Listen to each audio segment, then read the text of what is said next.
Dərs 8 ilə davam edirik. Dərs 8 bir məhsullu tənliklərdir. Bu dərsdə biz bir məhsullu tənliklər haqqında danışacağıq. Bir məhsullu tənliklər nədir? Ümumiyyətlə tərif olaraq biz deyirik ki, dəyişənə olan bərabərliyə tənlik deyilir. Dəyişən dediyimiz şey də müəyyən bir hərflərdir. A-dır, B-dir, X, Y-dir. Məsələn, burada verilib x üstə gəlsin 8 bərabərdir 12. Bu bizdə tənlikdir. Və yaxud da kökün altında x çıxılsın 3 bərabərdir 4. Və yaxud da modul x çıxılsın 2 bərabərdir 1. Bunlar hamısı tənlikdir. Dəyişənin tənliyi doğru bərabərliyə çevirən qiymətlərinə tənliyin kökü deyilir. Yəni bizim tapdığımız o dəyişən qiyməti var. Onlar bizdə nə adlanır? Tənliyin kökü adlanır. Məsələn, x bərabər 5 ədədi, x plus 3 bərabər 10 tənliyinin köküdür. Tərif olaraq deyir ki, həllər çoxluğu eyni olan tənliklərə eyni qiymətli tənliklər deyilir. İki dənə fərqli tənlik verirsin, amma bunların necə deyim, həllər çoxluğu eyni qiymət olarsa, biz bu tənlikləri eyni qiymətli tənliklər deyirik. Məsələn, burada verilib x kvadratı bərabərdir -9. Bunun həlli yoxdur. Çünki nəyə görə yoxdur? Biz demişik ki, kvadrat həmişə nə edir?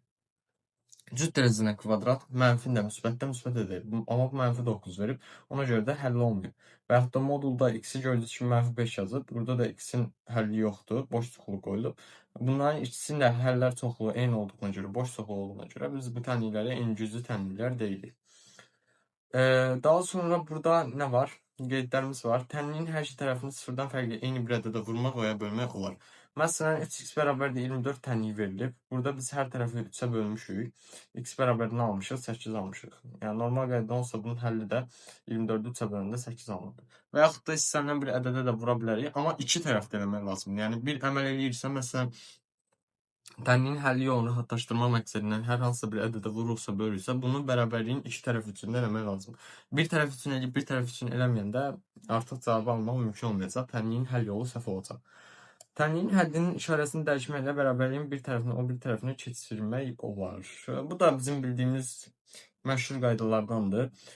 Çünki məsələn, bərabər şəklində verilib, iki dənə fərqli tənlik verilib, bunların bərabərliyini verib. Biz burada dəyişəni tapmalıyıq. Həmişə bilin ki, ədədi bir tərəfə, yəni bərabərliyin o tərəfinə keçirib, dəyişəni bu tərəfinə keçirmək lazımdır. -3x-i bunu bu tərəfə keçirəndə, bərabərliyin o tərəfinə keçirəndə işarəsi mütləq dəyişəcək. Üstəgəl olacaq. 5x üstəgəlsin 15 olacaq, bərabər də 15 olacaq. Burada səhvən üstəgəl düşüb. X nə olacaq? 3 olmuş olacaq. Çətin deyil. Bildiyimiz asan qaydalar dərslərdir. Bir dəyişənli xətti tənliyimiz var. Tərif olaraq biz deyirik ki, ax üstəgəlsin b bərabər 0 olarsa, bu tənliyə biz bir dəyişənli xətti tənliyi deyirik. Ax plus b bərabər 0 tənliyinin, yəni a fərqli 0 olduqda yeganə həlli var. Yeganə həllimiz a fərqli 0 olduqda yeganə həlli var. A bərabər 0 olduqda, b bərabər 0 olduqda sonsuz sayda həlli var. Çünki A0, B0 olanda biz x-in yerinə istənilən qiymətdə qoysaq, yenə nəticəmiz nə olacaq? 0 olacaq. Ona görə deyir ki, bunun sonsuz sayda, yəni A da B də ikisi də 0 olanda sonsuz sayda həll olur. A bərabərdir 0, B fərqlidir 0 olarsa, tənliyin həlli yoxdur. Nəyə görə həlli yoxdur? Artıq burada A0 olanda dəyişənimiz 0 olacaq. Bizdə B tək qalacaq. B bərabərdir 0 bizdə tənlik deyil axı. Gəlib B bərabərdir 0 olacaq. Amma bizdə nə lazımdır? X tapmaq lazımdır. Ona görə deyir ki, bunun nə olacaq? Həlli olmayacaq. Misal olaraq verilib ki, tənliyin A-nın hansı qiymətində yeganə həlli var? Biz şərtdə dedik ki, A nə olmalıdır? 0-dan fərqli olmalıdır ki, yeganə həlli olsun. Gətiririk A çıxılsın 5-i, fərqli 0-i. Burada A əmsaldır. Amma burada çaşmayın da, yəni əmsalı bizdə ümumi əmsalı A çıxılsın 5 verib. A çıxılsın 5 fərqlidir 0, A fərqlidir 5. Yəni 5-dən fərqli qiymətlərində A-nın yeganə həlli olacaq. Yəni bir dənə 5 olmamalıdır ki, 5 olmamalıdır. 5-dən fərqli bütün qiymətdə yeganə həlli olacaq. Bir də misal olaraq burada verilib A üstə gəlsin 5, B çıxılsın 9x tənliyinin sonsuz sayda həlli var. AB hasilini tapın. Uşaqlar, biz yuxarıda vurğuladıq ki, həmişə dəyişənləri bir tərəfə keçirmək lazımdır. Yəni biz bunu tənlik olaraq yazırıq ki, ax üstə gəlsin 9x. Burada vurğulanır, niyə bir də yazıram? Ax üstə gəlsin 9x. Bu 9x bu tərəfə B çıxılsın 5 yazıb. Burada x-i çıxardıb, mötərizə xaricinə A plus 9 yazıb. Biz dedik ki, bizə nə soruşur? Sonsuz sayda həlli var. Sonsuz sayda həlli nə vaxt olurdu? A da 0, B də 0 bərabər onda. A üstə gəlsin 9-u 0-a bərabər eləyib. A-nı -9 alıb. B çıxılsın 5 də 0-a bərabər eləyib. B-ni 5 alıb. Bizə də deyir ki, AB hasilini tapın. A-la B-nin hasili bizə nə verəcək? -45-i vermiş olacaq. Çətin deyil. Asan məqamlardır. Asan dərslərin qaydanı bildiksə mütləq etmək, yazmaq asan olacaq. Kvadrat tənlik tənliklər bölməsində ən məşhur qarşılaşdığımız tənlikdən biridir. Ax kvadrat üstə gəlsin, bx üstə gəlsin, c bərabərdir 0 tənliyində a mütləq nə olmalıdır? Sıfırdan fərqli olmalıdır. Çünki a sıfıra bərabər olsa biz xətti tənlik alacağıq. O səbəbdən də həmişə a-nı sıfırdan müxtəlif götürməliyik ki, kvadrat tənliyi alaq. Ax kvadratı üstə gəlsin, bx üstə gəlsin, c bərabərdir 0.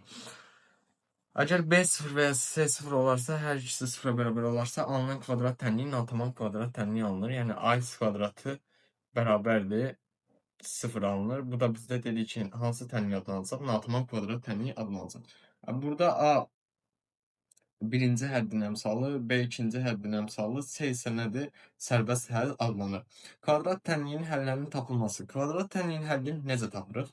Burada bir dənə diskriminant hesablanmalıdır mütləq. Yəni kvadrat tənliyi veribsə, onu həll eləmək üçün, həll eləmək istəyirsə mütləq diskriminantı yazmaq lazımdır. Diskriminantın düsturu B kvadrat çıxsın 4AC-dir. Yəni burada bu B-nin kvadratı çıxılsın 4 vurulsun A vurulsun C. Diskriminantı tapırıq. Sonra D böyüdür 0 olduqda tənliyin iki müxtəlif həqiqi kökü var. Tənliyin iki müxtəlif həqiqi kökü var və kökləri necə tapırıq? Köklərin də düsturu mənfi B üstə gəlsin, kök altda diskriminant bölünsün 2A, x2 də mənfi B çıxılsın, kök altda D bölünsün 2A şəklində hesablanır. Yəni bu düsturları bilsə siz kvadrat tənliyi yəni çox asanlıqla həll eləyərsiniz. Məsələn, burada verilib 2x kvadratı çıxılsın, x çıxılsın 1 bərabər 0 tənliyini həll eləmək istəyir. Biz vurğuladıq ki, nə edirik? İlk öncə diskriminant tapırıq. Diskriminantımız nəyə bərabərdir? B kvadrat çıxılsın 4AC. Burada B mənfi 1'dir. Mənfi 1'in kvadratı 1'dir. Çıxılsın 4AC. 4 vurulsun 2. 4 bizdə əmsaldır. A. Burada 2'nin yerində A durur. Çıxılsın 4AC. 2 vurulsun. C də nədir? Mənfi 1. 9 alındı. 9 da 3'ün kvadratdır. Bunu 3 kvadrat kimi niyə yazırıq? Çünki kökün altında diskriminant dedikdə düstur orada. Ona görə kvadrat kimi yazıb birbaşa 3 əldə edəcəyik. Mənfi B. B bizdə mənfi 1 idi. Mənfi ilə mənfi getdi. 1 üstə gəlsin 3. Bölünsün 2 vurulsun 2. 4 1. Bir kökümüz nə oldu? 1 oldu. Digər kökümüzdə isə artıq 1 çıxsın 3 yazırıq. Mənfi 4-də 2 olur. O da mənfi 2-də 1'i bizə vermiş olacaq. Asan şeylərdir, çətin deyil. Diskriminant sıfıra bərabər olduqda tənliyin 2 bərabər kökü var. Bu nə deməkdir? Yəni iki kök də bir-birinə bərabər olacaq. Və biz onu necə həll edirik? Kökləri necə tapırıq? Mənfi B bölünsün 2A kimi hesablayırıq. Məsələn, x kvadrat çıxılsın 4x üstə gəlsin 4 bərabərdir 0'dır. Biz burada diskriminantı hesablasaq, mənfi 4'ün kvadratı 16 çıxılsın 4AC. 4 vurulsun 4. 16 çıxılsın 16 bizdə 0 verəcək. Diskriminant 0-a bərabər olanda dedik ki, tənliyimizin həlli necə olacaq? Mənfi B bölünsün 2A olacaq. Mənfi qarşıda mənfi olacaq və mənfi 4 bölünsün 2 də bizdə 2-ni verəcək. Köklərimiz 2-də 2 olmuş olacaq. Aparıb artıq məsələn tənlikdə yerinə qoyanda da doğruluq olduğunu, yəni olduğunu görərsiniz. Diskriminant kiçikdir 0 olduqda tənliyin həqiqi kökü yoxdur. Üçüncü dərs kompleks ədədlər. Kompleks ədəddə danışmışdım. Demişdim ki, diskriminant kiçik olduqda tənliyin həqiqi kökü olmur. Kökləri nə olur? Kompleks ədədlər olur. Bir-birinin qoşması olan kompleks ədədlər olur. Yəni bunu da kompleks ədədlər bölməsində vurğulamışdım. Burada bir dənə çevrilmiş kvadrat tənliyi var. Çevrilmiş kvadrat tənlikdən bir dənə teorem var, ona keçəcəyik və çevrilmiş kvadrat tənliyin nə olduğunu bilmək lazımdır. Əgər biz bütün kvadrat tənliyi sıfırdan fərqli bir A əmsalına bölsək, yerdə alınmış tənliyə biz çevrilmiş kvadrat tənliyi deyirik. Amma mütləq A-nın əmsalı 1 olmalıdır. Yəni məsələn, A-nın yerində tutan burada 4 yanıbsa, biz hər tərəfi 4-ə bölməliyik ki, çevrilmiş kvadrat tənliyi alınaq. X kvadratın əmsalı 1 olanda bizdə çevrilmiş kvadrat tənliyi alınmış olacaq. Burada da onu deyir ki, gördüyünüz kimi baxın x kvadratın əmsalı 1'dir. Çünki hər tərəfi A-ya bölüb. B bölünsün A şəklində yazdım ikinci əmsal. Sərbəst həddə C bölünsün A şəklində. Burada məsələn B böl A-ya bir dənə P desə, C böl A-ya bir dənə Q desə, çevrilmiş kvadrat tənliyin şəkli x kvadrat üstə gəlsin, P üstə gəlsin. Q bərabərdir 0 şəklində alınacaq. Tərifimiz var burada bir dənə də x kvadrat üstə gəlsin, P üstə gəlsin, Q şəklində olan tənliyə çevrilmiş kvadrat tənliyi deyilir. Bunu bildik. Çevrilmiş kvadrat tənlikdə A mütləq 1 olmalıdır. Bunu da vurğuladım. Əgər A 1 deyilsə, hər bir həddə A-ya bölmək lazımdır. Bunu da vurğuladım. Məsələn, burada çevrilmiş kvadrat tənliyi olaraq verilib ki, x kvadrat çıxılsın 4x üstə gəlsin 2 bərabərdir 0. Çevrilmiş kvadrat tənlikdən danışırıqsa, biz mütləq Viet teoremindən də danışmalıyıq. Viet teoremi nədir? Əgər x1, x2, yəni bizim köklərimizdir. Deyir, əgər x1 və x2 ədədləri x kvadrat üstə gəlsin, x Q bərabər 0 çevrilmiş kvadrat tənliyin kökləridirsə, onda x1 ilə x2-nin cəmi əks işarə ilə ikinci həddin əmsalına, yəni mənfi p-yə, hasili isə sərbəst həddə q-yə bərabər. Misal olaraq x kvadrat sızın 5 x üstəgəlsin 6 tənliyi verilib. Köklərimiz x1, x2-dir. Bizə deyir ki, bunu hesabla. Buradan biz bunu hesaplamaq üçün burada görürsünüz verilib. x1, x2-ni mötərizə xaricinə çıxarsa, x1 plus x2 qalacaq. Yəni, nəyi tapmalıyıq? Köklər cəmi ilə köklər hasilini tapmalıyıq. Xassədə nə dedik? Dedik ki, köklər cəmi əks işarə ilə ikinci həddin əmsalına, hasili isə sərbəst həddə, yəni q-yə bərabərdir. Burada qarşıda mənfi 5 yanıb. Mənfi 5-in əksi bizdə 5-i verəcək. x1, x2-nin yerinə gördüyünüz kimi 5-i qoyuruq. Hasilin də yerinə q-ni qoyacağıq. O da bizdə 6-ını verəcək. 6 vurulsun 5 də bizdə verəcək 30-u. Çətin görünə bilər, çətin izah oluna bilər, amma heç də çətin, necə deyim, dərs deyil. Tənliklər mövzusudur, nə bilim, digər geridə qalan mövzulardır. Sizin gözünüzdə çətin ola bilər, amma çox asandır. Kökləri x1, x2 olan kvadrat tənliyi deyir ki, hə, bu şəkildə olur. Bu da elə bizim vurğuladığımız Viet teoremi deməkdir. Misal kökləri 1 bölü 3 olan kvadrat tənliyi qurulur. Hə, bu kvadrat tənliyin qurulması üçündür. X kvadratı yerindədir. Çıxılsın, mənfi işarə yazılıb. 1 ilə 3-ün cəmi bizə verir 4-ü, mənfi 4-ü. X üstə gəlsin, hasildə verir 3-ü. Bu da elə Viet teoremidir. Onu deyir ki, yəni kökləri 1, 3 olan Viet teoremi tətbiq olunmuş kvadrat tənliyi bu şəkildə biz qurmuş olacağıq. Burada sonra deyir x1 və x2 ədədləri ax kvadrat plus bx plus c və 0-ın kökləridirsə, onda köklərin tərsi olan tənlik bu şəklində olur. Okey, bunlar qarşımıza çox çıxması da, yəni bilməyiniz sizin üçün yaxşıdır. Daha sonra burada kvadrat üçədinin vurğulara ayrılması var. Kvadrat üçədinin vurğulara ayrılması tam cəbri ifadələrdə də bu haqda mən bildirmişdim. Çünki üçədlər artıq çox ədədlərə daxildir. Vurğulara ayırmaq üçün biz mütləq onun köklərini tapmalıyıq. Yəni, tam cəbri ifadələrdə də bu haqda vurğulamışdım ki, ümumi halımız a vurulsun x çıxılsın x1, x çıxılsın x2 şəklində olur. Daha sonra burada qeydimiz var. Deyir ki, a fərqli 0 olarsa tənlikdə, yəni kvadrat tənlikdə b bərabərdir 0, c bərabərdir 0 olarsa, hər iki kökü 0-a bərabərdir deməkdir. Çünki bizdə tənliyimiz nə olacaq? ax kvadratı bərabərdir 0 olacaq. Burada qiymətimizin 0 olması üçün a əmsaldır. Yəni a bizə bir ədəd verilir. Kvadrat tənliyimizin 0 olması üçün bizim hər iki kökümüzün olmalı 0 olmalıdır. B fərqli 0 olarsa, c bərabər 0 olarsa, yalnız bir kökü 0-a bərabərdir. Çünki nəyə görə 0-a bərabərdir? X-in mötərizə xaricinə çıxardacağıq. Geridə nə qalacaq? ax üstə gəlsin b qalacaq. ax üstə gəlsin b də bərabərdir 0-dırsa, avtomatik olaraq, yəni bunun 0-a bərabər olması üçün bizdə 1 vuruq 0 olmalıdır. Və biz də bilirik ki, bunu həll edəndə götürüb ikisini də ayrı-ayrı 0-a bərabər eləməliyik. Onda bu 0 olacaq, sonra da bu 0-a bərabər olacaq. Digər kökümüz nə olacaq? Mənfi b bölünsün a olmuş olacaq. Üçüncü şərtdə deyir ki, c də fərqli 0-dan, b də fərqli 0-dan olursa, hər iki kökü 0-dan fərqlidir. Bu bizim bildiyimiz elə normal kvadrat tənlikdir. Bunu da kökünü tapmaq üçün diskriminant tapırıq, sonra diskriminantla hesablamış oluruq. Misal deyir ki, bu tənliyinin yalnız bir kökü 0-a bərabər olarsa, həmin tapın. Bir kökü 0-a bərabər olması üçün şərt dedik. B fərqli 0, C bərabər 0 olmalı.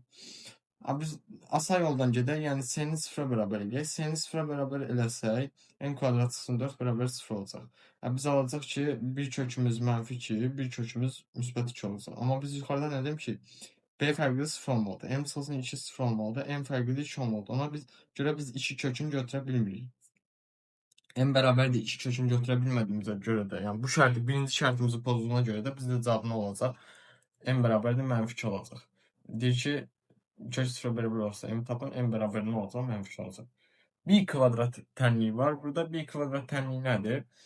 Yüksək dərəcəli bir kvadrat tənliyi verilə bilər. Məsələn, a x üstü 4, b x kvadratı plus c şəklində verilə bilər. Burada artıq biz x üstü n-i, yəni mənim məsələn nümunə göstərdiyim tənlikdə x kvadratını biz t ilə əvəzləmə aparırıq. at kvadrat üstə gəlsin bt plus c. Yəni kvadrat tənliyin daxilində başqa bir ən kiçik dərəcəli kvadrat tənliyi alınırıq. Çünki ən kiçik dərəcəli kvadrat tənliyimiz elə ax kvadratı plus bx plus c-dir. Buradan da bizim köklərimiz t1, t2 olur. O şəkildə də həll olunur. Məsələn, gördüyünüz kimi burada verilib. X üstü 4 çıxılsın 2x kvadrat çıxılsın 8 bərabər 0. Belə bir tənlik uşaqların qarşısına çıxan kimi, abituriyentlərin qarşısına çıxan kimi donub qalırlar ki, mən bunu necə həll edəcəm. Burada əvəzləmə aparırıq. X kvadrat bərabər t əvəz edirik və yaxud da istədiyiniz bir hərflə əvəz edə bilərsiniz. X kvadratı bərabər t əvəz edəndən sonra ikinci bir kvadrat tənliyimiz alınır bizim. Asan şəkildə o. Yüksək dərəcə olanda bu artıq bizdə bir kvadrat tənliyi adlanır. Ən kiçik dərəcəli tənlikdə isə elə kvadrat tənliyi adlanır. T kvadrat çıxılsın 2 t çıxılsın 8 bərabər 0-dır. Burada t1 4, t2 -2-dir. Amma biz əvəzləmə aparmışıq. Nə demişik? X kvadratı bərabərdir t demişdik də. Gətirib bu 4 ilə -2-ni orada qoyuruq.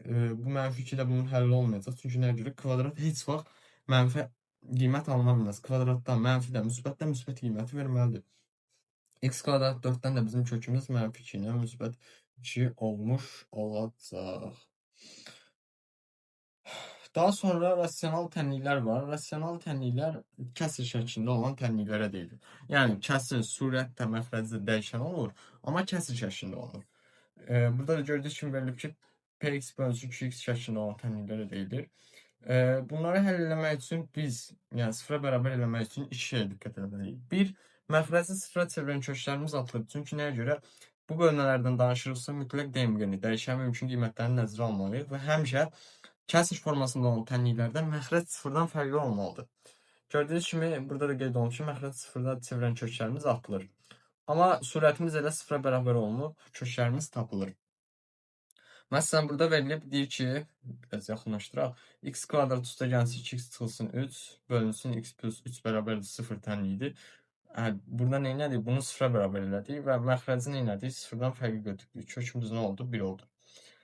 Çətin görünür, amma həqiqi deyirəm, çox çətin də deyil. Mövzuların bir-birinə əlaqəsi var. Mütləq hər mövzunu yaxşı bilməlisiniz ki,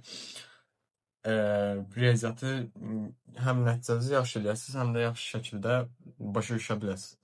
Bu qədər. Dərs 9 tənliklər sistemi olacaq. Dərs 9-da görüşmək ümidilə. Sürətlə videoları yerləşdirməyə dəstək olmağı davam edirəm. Siz də mənə dəstək olsanız çox sevinərəm.